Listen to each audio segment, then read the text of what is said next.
Confuso los últimos minutos de lo que pasó en el Congreso. Hubo de parte del oficialismo, ahí en la Cámara de Diputados, un intento de que se vuelva a comisión, pero no se lo permitió la oposición, con lo que se prorroga el presupuesto 2021.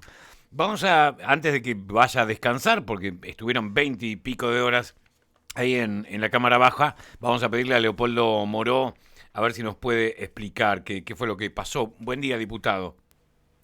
¿Qué tal? Buen día. ¿Qué, Bueno, qué, a ver, qué balance? a ver Sí, si puedo ordenar un poco las ideas después de casi 24 Claro, horas sin dormir. sí. Es decir, lo que sucedió en el fondo es bastante sencillo de explicar. Lo que pretendía Juntos por el Cambio, aprovechándose de que el bloque del Frente de Todos no tiene quórum propio, a pesar de que es mayoría, Ujú. es imponerle un presupuesto distinto al que el gobierno envió. Pero el problema es que en el 2019 la gente eligió a Alberto Fernández para gobernar. Uno puede criticar los presupuestos, puede incluso pedir modificaciones. Ahora, lo que uno no puede hacer si no gana una elección y no tiene la responsabilidad de gobernar es tratar de imponerle al que está gobernando un presupuesto. claro. Así que en el ánimo de ellos en realidad nunca estuvo aprobar el presupuesto.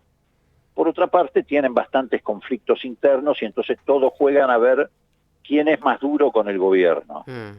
El radicalismo hoy hace una reunión para elegir autoridades, entonces ninguno de los dos sectores que están en pugna querían aparecer cediendo frente al gobierno por temor a perder la votación de la tarde en el Comité Nacional del Radicalismo.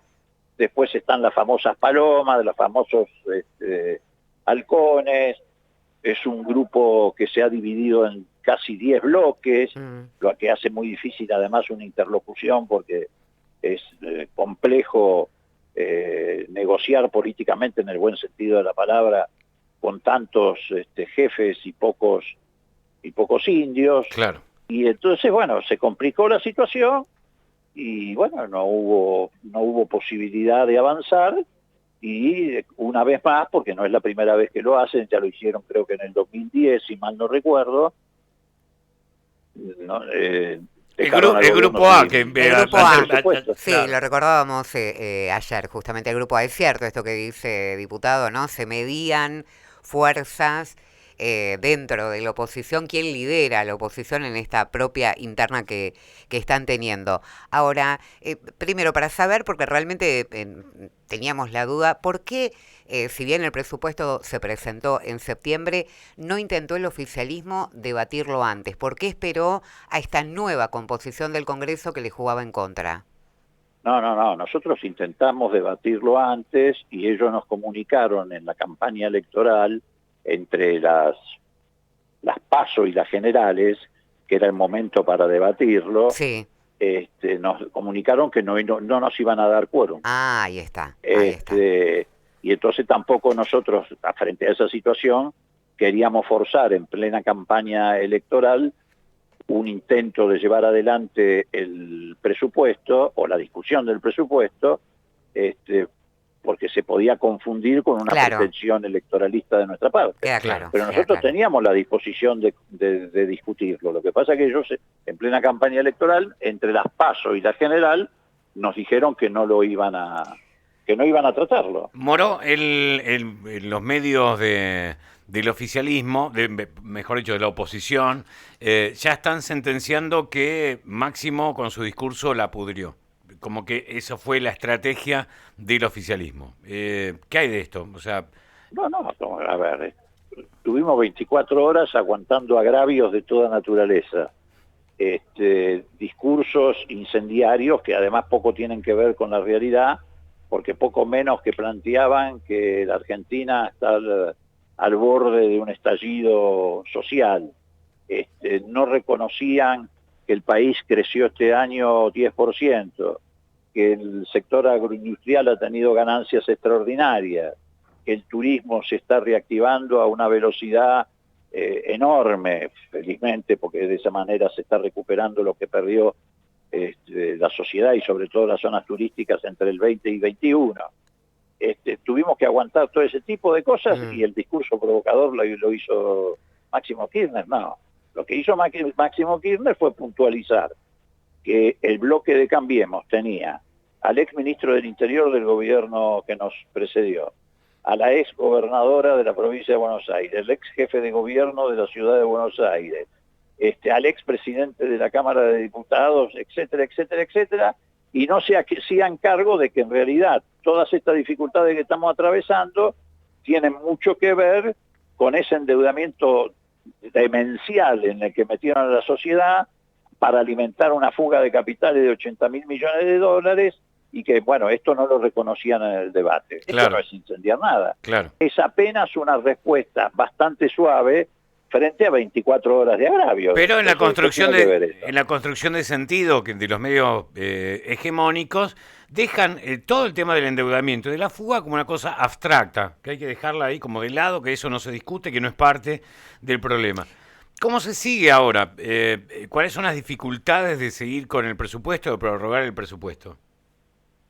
Bueno, las dificultades son que con un presupuesto prorrogado hay complicaciones administrativas que va a haber que ir sorteando, digamos, con más burocracia de la que hubiéramos tenido que utilizar si se aprobaba el presupuesto. El presupuesto da mucha más certeza. Es más, el presupuesto aprobado le permite a la oposición mayor grado de fiscalización, Claro. por decirlo de alguna manera, del cumplimiento de las pautas que se comprometen en el presupuesto. Claro, Sí, aumenta la sí, discrecionalidad, claro.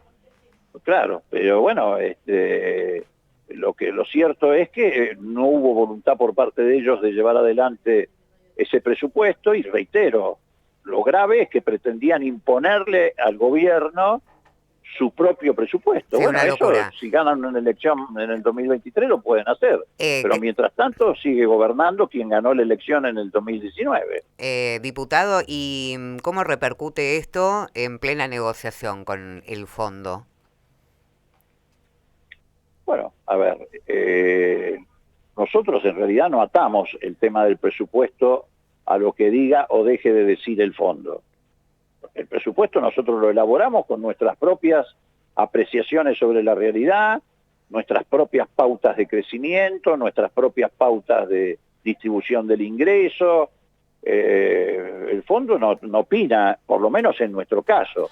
En el caso del gobierno de Cambiemos, bueno, era obvio que el fondo tomó la manija y el timón del manejo de la economía argentina cuando se hizo ese famoso endeudamiento que nos dejó atados a sus deseos, desgraciadamente, porque habíamos logrado liberarnos del Fondo Monetario, la sociedad se había... Pero Sí. en nuestro caso, digo, el fondo no tiene nada que ver. El fondo que haga la apreciación que quiera, pero nosotros el presupuesto lo elaboramos acá en la Argentina, no lo elaboramos en Washington. La última, Moro, porque imaginamos que quiere irse a descansar y que no tiene que ver en sí con el presupuesto. ¿Cómo tomó este discurso de Fernando Iglesias a tan poquitos días de cumplirse 20 años del 19 y 20 de diciembre en la Argentina, homenajeando, rescatando la figura de Fernando de la Rúa? Mire, yo soy muy respetuoso de los homenajes o de las apreciaciones que se hacen, sobre todo sobre personas que ya no están entre nosotros porque han fallecido.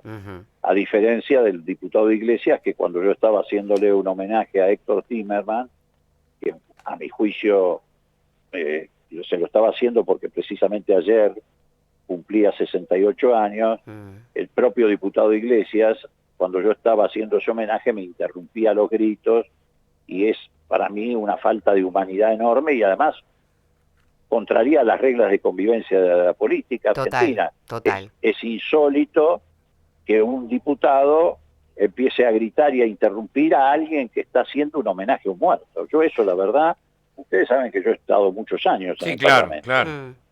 Y con distintas fuerzas políticas, pero yo jamás vi que uno estuviera haciendo un homenaje a un muerto y otro diputado se pusiera a gritar, a insultar.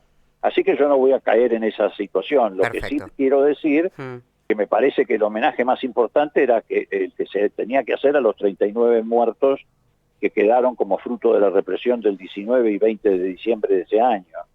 Me parece que esos eran los verdaderos mártires a los que había que homenajear. Pero bueno, el diputado tiene el derecho a hacerlo, yo no lo hubiera hecho, pero tampoco voy a hablar de alguien que se murió, digamos. Eso me parece de mal gusto. Gracias, diputado. No, al contrario, que le Hasta vaya luego. muy bien. Abrazo.